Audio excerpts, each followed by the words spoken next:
Mike Damergis here at the Fantasy Football Fest in Atlantic City, New Jersey for Roto Experts, and my distinct pleasure, Hall of Famer Chris Doleman, a career that spanned 15 years with the Minnesota Vikings, 49ers, and Falcons.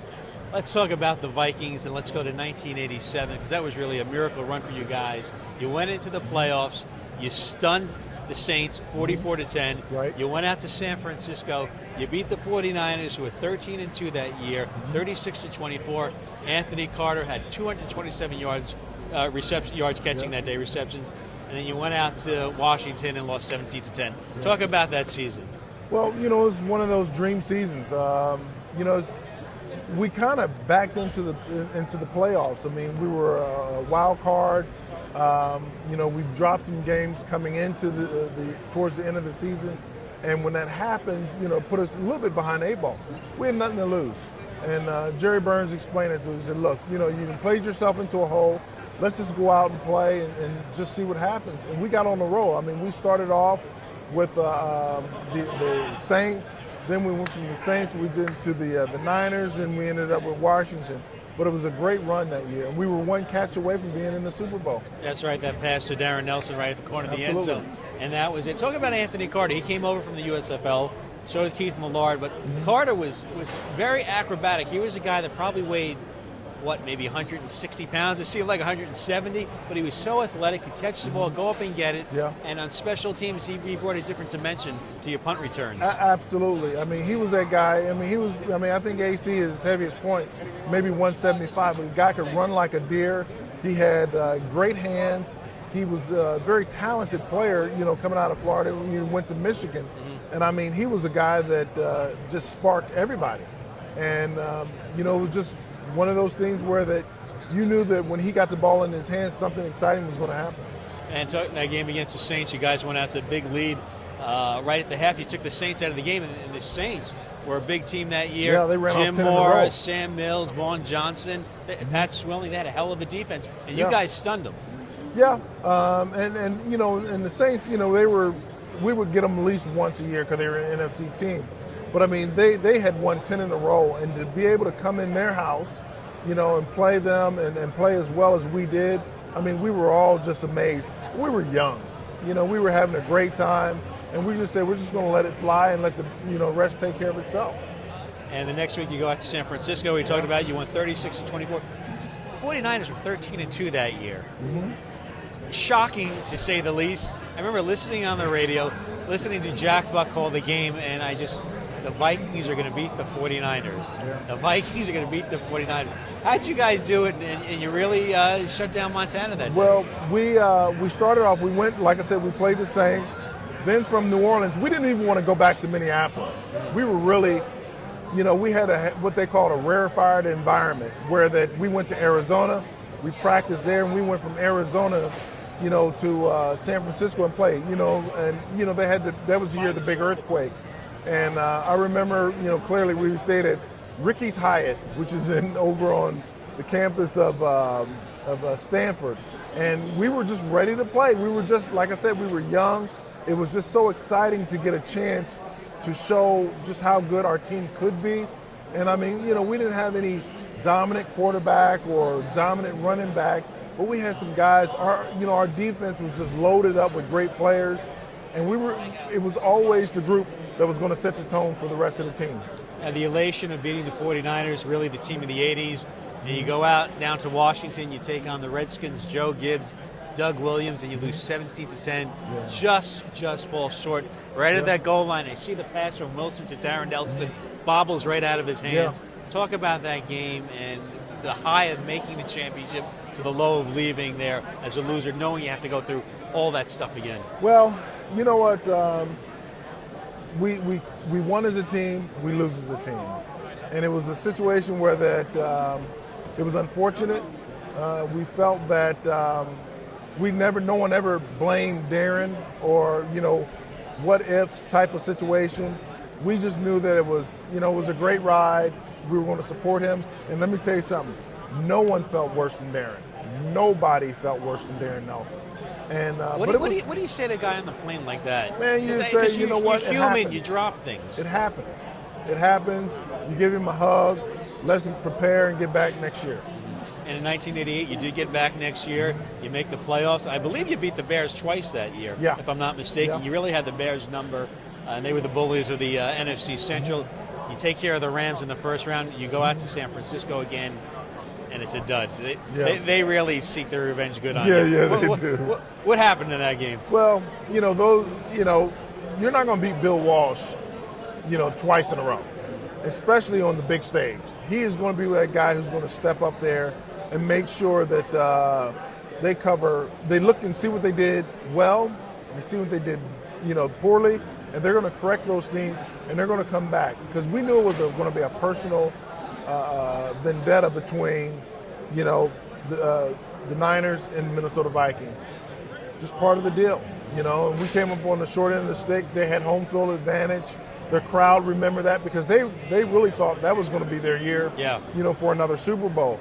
But it just turns out that they stepped up to the plate and they played very well. Yeah, they went on to beat the Bears the following week in Chicago, and then won the Super Bowl against Cincinnati. Absolutely. So at least we lost to the Super Bowl champions. Gotcha. And in 1989, you talked about your team was really a cohesive team. Mm-hmm. You really didn't have superstars. You didn't have a superstar quarterback. 6 games into the season, the blockbuster trade for Herschel Walker happens. Tell me your initial thoughts and go through kind of what went wrong with Herschel. Really, that was supposed to be Mike Lynn's final part to you guys being Super Bowl contenders every year. Sometimes you think you're smarter than you really are. And I think Mike Lynn got himself in a situation where that, we basically, the Minnesota Vikings won 3 Super Bowls. It just wasn't with the Minnesota Viking players. It was with the Dallas Cowboys. 11 players that we gave up for that trade, and the picks. It was ridiculous what we all gave up. Herschel could never live up to that standard. Was it Herschel's fault?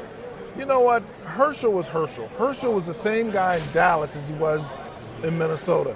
And if you over-evaluate the talent, you can't blame the guy that you said who could do it. You got to look at yourself.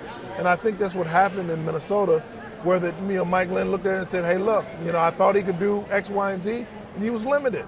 Right. Now, I know Jerry Burns at the time really wanted, Herschel was more of an I-back guy, didn't want to change the offense too much with the split back. So there's a little animosity between Burns and Herschel at the time. Well, if you gave up that many players, you would think that the guy could adapt to a lot of different things. Right. Do you make the compound the situation, make it worse by turning around and saying, okay, now we're going to build this offense around the guy that's limited? I don't know if you want to do that. I think you want to continue to, keep what you have working. You don't want to mess up the cohesiveness, of the other 10 guys just for one guy. And, it's sad, but we had plenty of plays where that was, backfield, and he made some plays. He returned kickoffs and stuff like that. So it was one of those great deals, and it happens. It's part of the deal. Now, as you look at the NFL today, it's become such a quarterback-driven league. Mm-hmm. And talking to Bruce Smith, okay, the quarterback's the most important person on the field. And to me, the second most important person is a defensive end. And you saw the case with the Giants, how important it is to have a quick defensive end. Give me your thoughts on that now. Well, you got to have a strong right end. It is a quarterback-driven league. It is a little one-sided. I would really like to see him come back to center. It's too easy to get pass interference, too easy to get roughing calls, and kind of balance this thing out where that people would sit up and say, you know what, football's getting back to football. I don't want to see, 45, 40 games. I don't want to see that. I want to see tough, hard-nosed football where that, defense can determine the outcome of the play just as so as the offense. So, with that being said, those are the groups, those are the things that I'm looking at. Not just see who can score the most points. I'm not looking for a basketball game. What are your thoughts now? Of course, the news, we have a very heavy-handed commissioner, Roger Goodell, both good and bad. He takes things seriously. But it seems like Jonathan Vilma's kind of being vilified a little bit here in this whole bounty gate. What are your thoughts on the punishment that's been dealt out to Vilma? You know what? Jonathan, I think there has to be someone that they can, point the finger at. And he is being vilified a little bit. But you don't go out saying what all you're going to do to players. I think Greg Williams, I don't think he should be able to coach ever again at any level. What's the worst thing that Floyd Peters said to you guys? We're going to go out and we're going to knock their heads off. We're going to be very physical. We're going to be more physical than they are. That's what they were basically trying to say.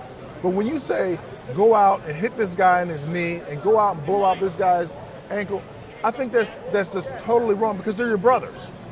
Even though we're competing, they're still your brothers. And the bottom line is that you might be on that team next year. Sure. And some cheap shot costs, their quarterback, to miss the rest of the season. You think guys are going to be pretty happy to welcome you on their team? Absolutely not. So to have the, go out and play hard, go out and play tough, physically intimidate, I'm all for it. We did it, you know what I'm saying? And I'll tell you, we said it in the locker rooms and we said it everywhere, we're just going to be tougher and more physical than they are. You're taught as a young player, meet force with more force. And that's just how you play. So, but, to sit up there and have guys and, like Greg Williams and do you think you being a former Viking, the championship game against Brett Favre of the Vikings, right?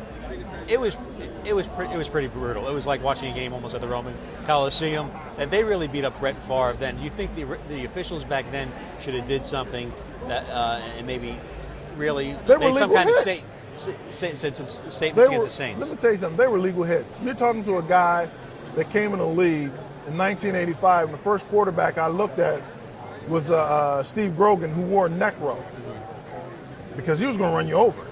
I mean, it was physical football. Right. I think football has gotten so soft, and it's not even a point about we're going to. But don't they have to protect the players? All the stuff going on. Protect with the all the concussions? players. Don't protect one player. Protect all the players. I mean, protect that offensive lineman. Protect that defensive lineman from being chopped. Protect the corner. For guys who've taking late hits on him. Standing around a pile. Protect all the players. Don't just pick out one guy. And let me tell you something.